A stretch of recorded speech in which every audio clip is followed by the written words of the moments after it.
अगर तुम तहज्जुद की नमाज नहीं पढ़ सकते ना तो उस टाइम सिर्फ थोड़ी देर के लिए उठ जाया करो और पढ़ा करो ला इलाहा इल्लल्लाहु वहदहु ला शरीका लहु लाहुल मुल्कु व लाहुल हम्दु व हुवा अला कुल्लि शैइन कदीर, क्योंकि वो वक्त बहुत अजीम होता है, सहर का वक्त।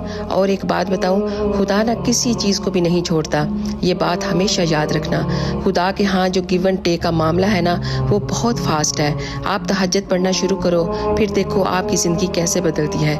एक रवायत में आता है कि अगर आप दुनिया चाहते हो तो तहज्जुद पढ़ा करो, दीन चाहते हो तो तहज्जुद पढ़ा करो, आखिरत चाहते हो तो तहज्जुद पढ़ा करो। हदीस कुदसी है, परवरदिगार आलम फरमाता है कि ए मलाइका, जब मेरा बंदा रात की नींद की हालत में मेरे लिए खड़ा होता है और उसकी ठोरी उसके सीने से टकराती है, गवाह रहना मैंने उसे वो सब दे दिया जो वो चाहता है। सुभान अल्लाह। अल्लाह ताला हम सबको तहज्जुद की नमाज़ पढ़ने की तौफीक अता फरमाए।